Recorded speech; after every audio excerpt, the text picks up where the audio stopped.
They enjoy saying it every year in their economic surveys.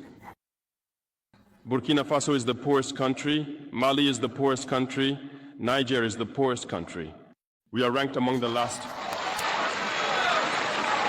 Very well, if we are as poor as they say, but when the time came to take responsibility, we asked these masters to leave.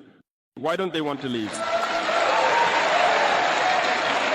When we take the case of Niger, for over 40 years, some countries have been exploiting uranium to produce energy for themselves. From Ottawa to Paris, the streets are lit up. That's the light. But in Niger, it's darkness that is served to us. When you go to our states, our lands are riddled with holes, everywhere in search of precious metals like gold, but often there isn't even the slightest accessible road to reach the areas where they exploit gold, let alone some basic social services. That's why we decided to revolt and take the destiny of our countries into our own hands. There are many other examples. But when we decided to do so, well, we were approached by some armchair slaves to deliver the message of their master, because they had created this kind of polymer chain that rises to the head of our states to serve them. And we came to break the chain. And it's inconceivable for them.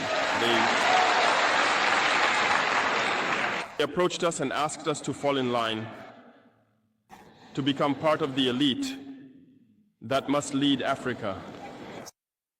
Because they have a trained and conditioned elite that they must follow, who are embedded in that chain. We refused, Bawafat, to fall in line with them. And from then on, hostilities began. They have infiltrated our areas with several mercenaries, trainers. Agents have descended into the Sahel, hoping to carry out barbaric, cowardly attacks against our populations, hoping to incite them to revolt. In addition to these on-the-ground attacks, communication attacks, manipulation, and disinformation are rampant in their ranks. But the people of the Sahel have understood, and never again will they be manipulated. They know where they come from, they know what they are doing, and they know where they are going.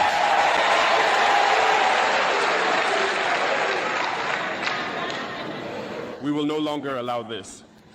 People are awake and fighting today, not for ourselves, but for future generations. And thank you all for the fight that is being waged. This never makes us cry. We will not tremble. We will face it. We will fight for true independence, for our freedom. Because to scare the people of AS, these individuals only have 3 terms in their mouths: democracy, freedom, human rights.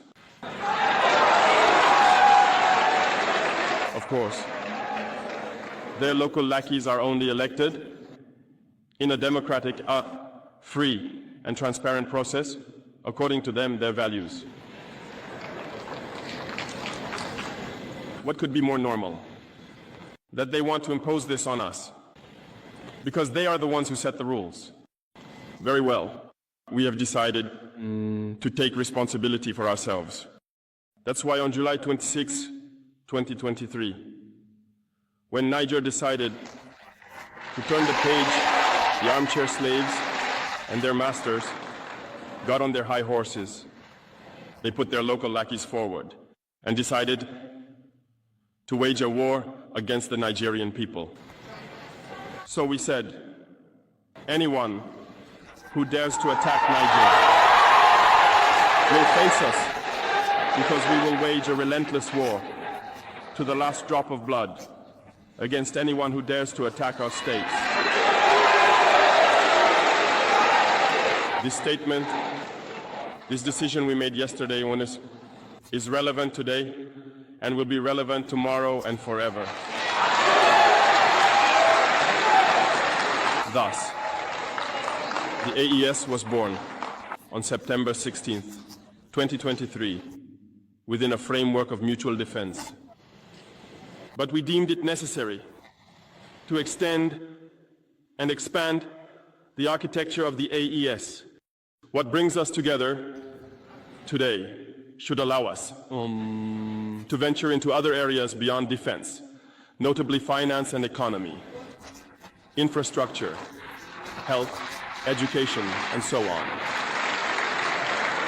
I hope that these moments will be a story we write for the AES, but especially for Africa and the entire world.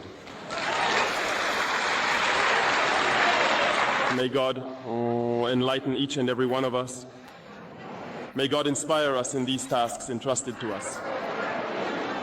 And above all, when we carry out our work, let us keep one thing in mind: the supreme interest of our populations. With that, we pray once again to the good Lord to accompany us all in our various tasks, to protect our fighters, who, thanks to them, allow us to sit here and discuss the future of our states. Once again, thank you, people of Niger. Be united and in solidarity. People of the AES, the homeland or death.